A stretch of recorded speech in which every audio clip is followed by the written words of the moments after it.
What's going on, guys? Rob here with RK Motorsports. Right behind me is our freshly rebuilt 2014 Yamaha R1, and in today's video we are going to go over exactly how much it cost me to rebuild this bike from start to finish. So we are going to go right down the list. I have all the prices broken down of everything, and first thing we have is our left side rear set. As you guys might know from watching the different parts of this video, we did actually have to buy a second one because our first one that we got used was broken. So the price for that left side rear set, our first one that we bought, was $20.99. And our front foot pegs right here, these were aftermarket. I got these off of eBay. These cost me $8 exactly. Our timing cover over here, our old one was all scratched up from the accident. We got that fresh new timing cover right there. That cover was $57.33. And we did have to get one of the bolts for that cover because it was rashed up. That one bolt was $5.01. Right behind the fairings on this side, there's a plastic bracket that mounts to the frame. That bracket that we had to get was $8.93. I also had to replace our throttle cables just for peace of mind because we had some rash and everything was kind of beat up and didn't look that great. So our new throttle cables cost $44.47. Now our tank bracket, which is currently hidden by the seat right here, that's what mounts the rear part of the tank to the frame. That tank bracket cost $30.96. There was also some damage to the radiator fan on the right-hand side, so we had to replace that. Our right radiator fan with bracket was $43. Along with replacing the front throttle cables, I did replace the front part of this throttle cable housing. That was $16.99. The next piece I have on my list, I don't even remember what this is or where it went, but I do have it listed. It's a plastic bracket on the frame. Cost me $5.30. It's got to be on the bike somewhere, but I don't remember where it went. Up next, frame sliders. These bad boys cost me $39.47. Hidden behind the plastics right here, there is a plastic mounting bracket for the rectifier, and that cost me $15.37. This next one is a bit of a larger ticket item, the fork tubes. If you guys remember, I had to get the new fork tubes because we did have some slight damage to our old ones. Those new black fork tubes ended up costing $166.59. Well worth it. Circling back to the left side rear set over here, this is the second one that we ordered that we had to get on the bike because our first one was bent and broken. This rear set on the left-hand side ended up costing $40. Another somewhat expensive part that we had on this bike was our rectifier. We did have some damage to that, so I went ahead and replaced that. Our new aftermarket rectifier cost $125.80.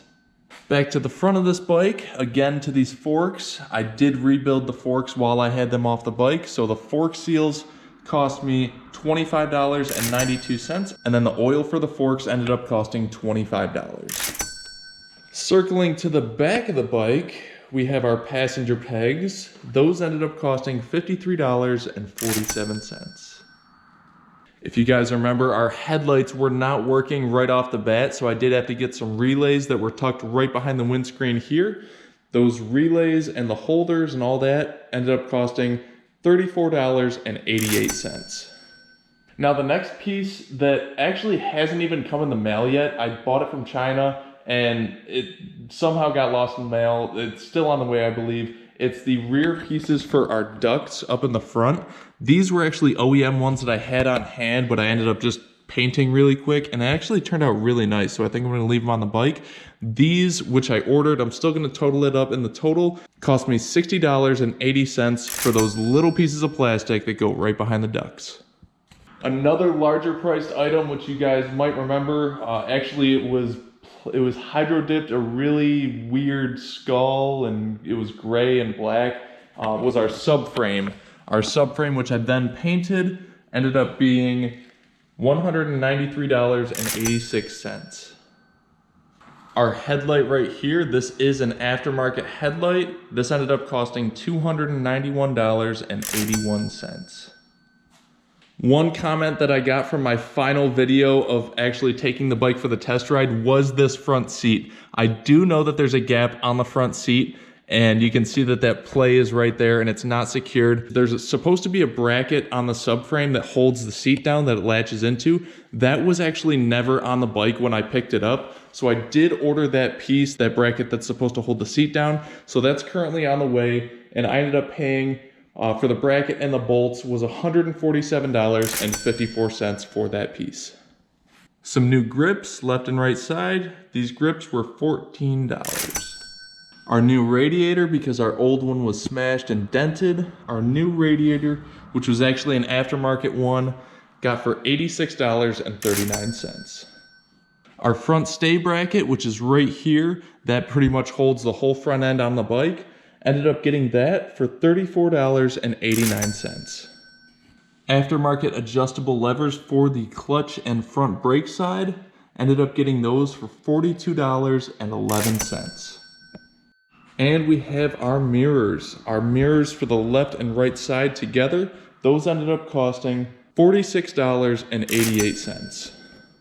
Now, the one last large ticket item for this rebuild was the fairings. Now, as you guys might know, I am sponsored by Auctmarts, so I can't really factor that price into the total overall cost of this bike because they did sponsor this and give me this set of fairings for free. If I was to buy this set of fairings, it would have cost me $549.99.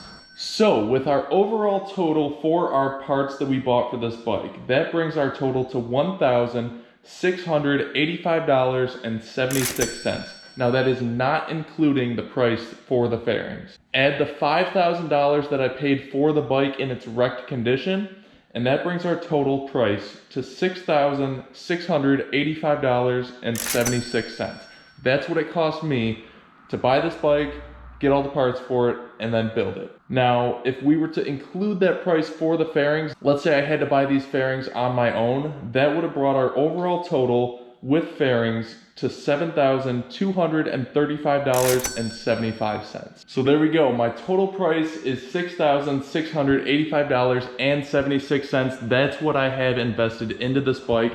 Let me know in the comments below what you guys think about that. If you think it is a good price for the bike. I mean, keep in mind, it is a 2014. It does have really low miles. Keep in mind, it only has 2,338 miles on the bike. That was another reason why I decided to pay a little bit more for this bike when it was wrecked, when I picked it up, because it did have such low mileage. And I could tell it was really well taken care of. And there was a lot of nice aftermarket features on this bike, including the exhaust. The exhaust was like $3,000 if I was to buy that brand new.